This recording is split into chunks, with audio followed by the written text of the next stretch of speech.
Okey, kita masuk lagi tajuk baru iaitu isu dan pengurusan alam sekitar, di mana di dalam tema ini kita akan membincangkan berkaitan dengan pemanasan global dan juga teknologi hijau, di mana tujuan dia untuk melahirkan murid yang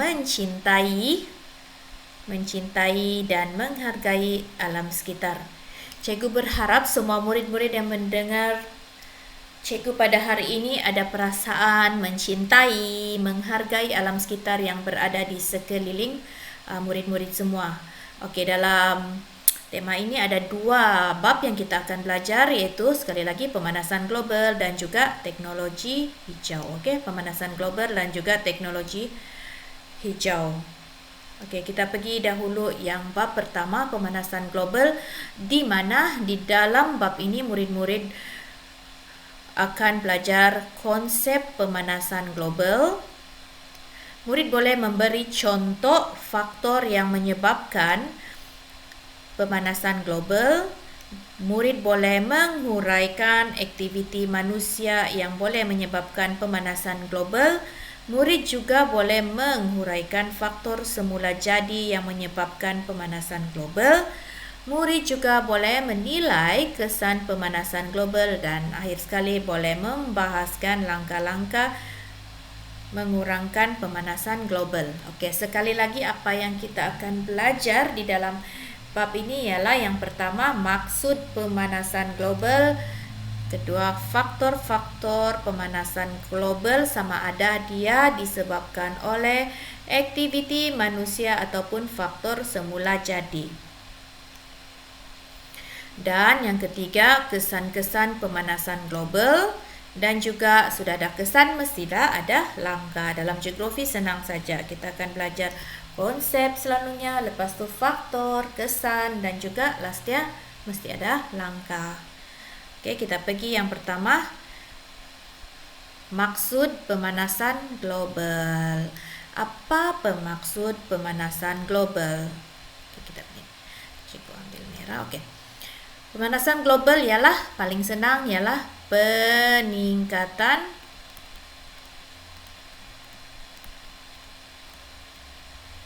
suhu. Okey, senang. Suhu atmosfera bumi secara berterusan akibat daripada kesan rumah hijau yang melibatkan pertambahan gas karbon dioksida bertambah, gas karbon dioksida dan juga CFC iaitu klorofluorokarbon dan bahan-bahan pencemar yang lain. Oleh itu, peningkatan suhu, dan kamu ingat dua gas ini iaitu karbon dioksida dengan klorofluorokarbon, okey, dan bahan-bahan pencemar lain. Okey, apa kesan rumah hijau? Ini di sini kita tengok kesan rumah hijau, bagaimana dia berlaku. Ini adalah matahari. Cikgu tukar kamera. Okey, ini adalah matahari. Di mana matahari ini turun, lepas tu pantulan dia ni, sebahagian pancaran matahari akan dipantulkan semula oleh bumi dan atmosfera. Sudah dia memancar, dia pantul balik. Okey, lepas tu satu lagi, penyerapan. Sebahagian besar haba daripada pancaran matahari diserap oleh bumi dan bertindak memanaskan bumi. Okay, ingat, yang pertama tadi pantulan dan juga penyerapan. Okay, selepas itu ini ini lapisan atmosfera lah. Sebahagian haba diserap dan disebarkan ke semua arah oleh molekul gas rumah hijau yang meningkatkan lagi pemanasan bumi. Dan satu lagi, sebahagian pancaran matahari terbebas ke angkasa. Itulah yang menyebabkan kesan rumah hijau. Okey, sekarang kita pergi kepada faktor-faktor pemanasan global. Apakah faktor-faktor yang menyebabkan pemanasan global? Faktor ini terbahagi kepada 2, iaitu satu faktor manusia, satu lagi faktor semula jadi. Manusia ni kita lah. Lepas tu apa yang manusia buat ni sampai menyebabkan pemanasan global? Okey, senang je. Yang pertama ialah aktiviti pertanian. Kedua, penyahutanan. Ketiga, pembebasan asap oleh kenderaan, dan juga last, pembakaran terbuka. Okey, selalunya itu kamu ingat sebagai fakta. Lepas tu kalau aktiviti pertanian ini yang menggunakan racun serangga dan juga baja kimia secara berlebihan. Penyahutanan pula maksud dia menjalankan aktiviti pertanian, pertempatan dan perindustrian, iaitu penerokan hutan secara besar-besaran dengan tujuan pertanian, pertempatan dan juga perindustrian. Selain itu, pembebasan asap oleh kenderaan bermotor dan juga aktiviti perindustrian yang menggunakan bahan api fosil sebagai bahan bakar utama. Okey, last, pembakaran terbuka. Okey, murid-murid semua pastikan jangan buat pembakaran terbuka terutama di sekeliling rumah anda. Okey. Seterusnya kita pergi kepada faktor semula jadi. Kita cari dahulu apa faktor semula jadi dia. Yang pertama ialah letusan gunung berapi, penerimaan pancaran matahari, kebakaran hutan secara semula jadi. Okey, barulah kita tengok apa huraian dia. Kalau letusan gunung berapi mengeluarkan banyak asap dan debu, pancaran matahari pula adalah yang berlebihan, dan satu, kebakaran hutan secara semula jadi. Selalunya dia disebabkan oleh cuaca yang terlalu panas. Okey, ingat ini adalah bahan gas-gas yang selalu menyebabkan pencemaran. Murid-murid boleh ingat ni, karbon monoksida. Cikgu tulis supaya kamu ingat. Okey, ni CO, karbon monoksida. Okey, ingat ni karbon monoksida, SO2 sulfur dioksida, NO2 nitrogen dioksida. Okey, penyahutanan ialah pemusnahan hutan secara kekal. Boleh terujuk di glosari buku teks kamu di muka surat 140. Okey, sekarang kita pergi tengok dulu lagi seterusnya ialah faktor pemanasan global. Yang tadi itu kan, yang dari sini tadi. Okey, faktor pemanasan global. Kita tengok di bahagian ini. Sumber gas rumah hijau, aktiviti dia pembakaran terbuka, jenis gas dia karbon dioksida. Pembakaran terbuka, cikgu tukar dulu hitam lah. Okey. Karbon dioksida, penjanaan tenaga elektrik terma, karbon dioksida, pengangkutan, karbon dioksida, karbon monoksida, perindustrian. Paling senang ingat karbon dioksida lah. Okey, ada perkataan oksida. Okey, letusan gunung berapi yang jenis gas dia.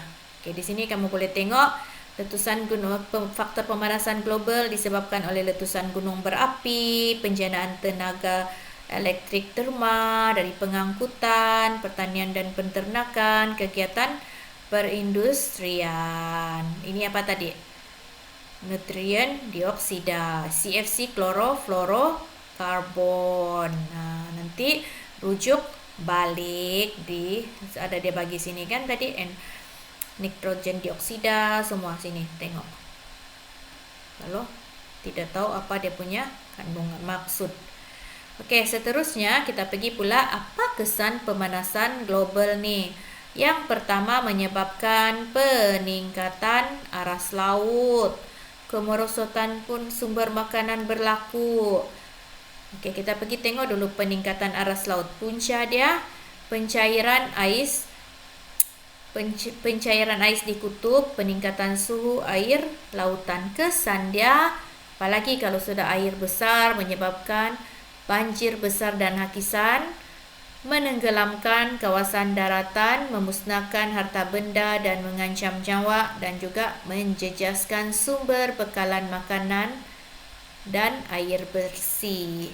Contoh dia sekarang ialah pencairan lapisan ais di Greenland. Apalagi kesan pemanasan global? Seterusnya ialah kemerosotan sumber makanan. Punca dia, air laut menjadi lebih panas dan mengganggu ekosistem marin. Banjir memusnahkan kawasan pertanian. Tanah menjadi tandus dan tidak sesuai untuk pertanian. kesan dia mengancam sumber makanan di dunia. Contoh dia, gelombang panas di Rusia pada tahun 2010 hingga 2011 memusnahkan penilaian bijirin dan memberi kesan kepada negara-negara di Afrika Utara. Okey. Kesan yang ketiga pula menyebabkan gangguan cuaca. Peningkatan suhu menyebabkan gangguan cuaca, iaitu macam biasa kemusnahan flora dan fauna, mengakibatkan banjir, ribut, ombak besar dan juga taufan. Lepas tu taburan hujan juga tidak menentu, udara menjadi kering dan jerebu mudah terbentuk, terdapat kawasan yang mengalami kemarau yang teruk. Contoh dia lagi, kejadian banjir besar dan terburuk di Pakistan yang menjejaskan kira-kira 20 juta penduduk pada tahun 2010. Kalau bahagian huraikan, murid boleh jadikan ini sebagai contoh di negara Pakistan. Okey. Seterusnya lagi, yang keempat ialah masalah kesihatan. Apabila pemanasan global ini berlaku, menyebabkan kehilangan nyawa, meningkatkan risiko pelbagai penyakit berkaitan haba seperti katarak dan kanser kulit. Gelombang haba berisiko menyebabkan strok haba dan dehidrasi. Dehidrasi ini kurang air lah. Okay, seterusnya kita pergi kepada langkah-langkah mengurangkan kesan pemanasan global. Langkah-langkah mengurangkan kesan pemanasan global, amalan 5R, iaitu, cikgu kasih besar lah. Okay. Menanam pokok, berkongsi kenderaan, menggunakan pengangkutan awam, amalan kitar semula, kempen bebas plastik. Contoh dia, kalau pergi di supermarket, bawalah bakul yang boleh dikitar semula. Seterusnya lagi ialah penggunaan tenaga mesra alam, bahan api fosil seperti petroleum. Cikgu tukar highlight tu. Okay. Gas asli, arang batu perlu diganti dengan tenaga yang mesra alam seperti tenaga suria yang boleh dikitar semula, boleh digunakan semula, angin, ombak, agar kita punya alam sekitar terpelihara. Seterusnya kita perlu juga mewujudkan kerjasama antarabangsa, iaitu Protokol Kyoto 1997, panel antara kerajaan tentang perubahan cuaca IPCC. Ini boleh dijadikan contoh kerjasama antarabangsa. Persidangan bangsa-bangsa bersatu tentang alam sekitar dan pembangunan ataupun dikandari UNCED, atau sidang kemuncak bumi di Rio de Janeiro, Brazil pada tahun 1992. Kerjasama antarabangsa seterusnya ialah kerangka Convention tentang perubahan cuaca. Persidangan perubahan iklim di Paris, Perancis dari 30 November hingga 11 Disember 2015 untuk bersama komuniti antarabangsa bagi menangani isu perubahan iklim. Okey, seterusnya ialah pendidikan alam sekitar. Okey, sekarang ni pun kalau murid belajar geografi, guru-guru kamu selalu menggalakkan kamu menjaga alam sekitar. Contoh dia mata pelajaran geografi lah. Pendidikan alam sekitar boleh diserap di peringkat sekolah dan juga komuniti. Boleh bagi contoh mata pelajaran geografi.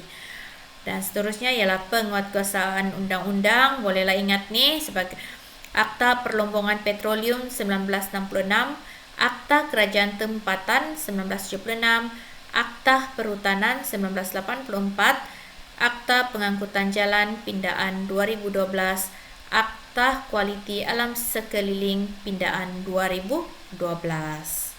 Okey. Okey, sebelum tu sini kamu boleh tengok amalan 5R. Maksud dia rethink, repair, reuse, reduce, recycle. Mana maksud dia? Memikir semula, memperbaiki, menggunakan semula, mengurangkan dan mengitar semula.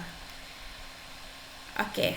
Tips mengurangkan pemanasan global: menggunakan barangan elektrik jimat tenaga. Kalau kamu pakai aircon tu selalu ada di belakang inverter tu, boleh guna itu. Okey, juga tukar pen dahulu. Okey. Menggunakan pengangkutan awam, banyakkan lagi daripada guna kereta masing-masing, jadi gunakanlah pengangkutan awam, contoh di LRT. Begitu amalan 5R yang macam tadi itu, meminimumkan penggunaan penyaman udara, menanam pokok di sekitar rumah, menanggalkan plug daripada soket apabila tidak digunakan. Okey, ini imbas kembali apa yang kita belajar dalam bab 9 pemanasan global, iaitu maksud yang kamu telah belajar pada hari ini. Tentang maksud pemanasan global ialah peningkatan suhu atmosfera bumi secara berterusan akibat daripada kesan rumah hijau yang melibatkan pertambahan gas karbon dioksida, klorofluorokarbon dan bahan-bahan pencemar yang lain. Faktor pemanasan global terbahagi kepada dua, iaitu daripada manusia dan juga semula jadi. Kalau dari manusia ni ialah pertanian, penyahutanan yang disebabkan untuk buat pembukaan kawasan pertanian, pertempatan, perindustrian, pembakaran terbuka, pembebasan asap oleh kenderaan bermotor dan aktiviti perindustrian. Lepas tu kesan dia menyebabkan peningkatan aras laut, gangguan cuaca, masalah kesihatan dan juga kemerosotan sumber makanan. Macam biasa langkah dia mengamalkan amalan 5R, penggunaan tenaga mesra alam, kerjasama antara bangsa, pendidikan alam sekitar dan juga penguatkuasaan undang-undang. Diharapkan murid-murid boleh mencapai hasil pembelajaran pada hari ini dan murid-murid boleh buat latihan di muka surat 147 di mana murid-murid bolehlah jawab di sini nih bagi nombor 1 dan juga nombor 2. Okey, boleh tengok nih jawapan dia di dalam buku teks dan ini murid boleh bagi pendapat. Ini soalan keempat. Bagi pendapat, adakah kesan pemanasan global dialami di Malaysia? Buktikan. Okey, itu saja yang kita belajar untuk tajuk bab 9 pada hari ini.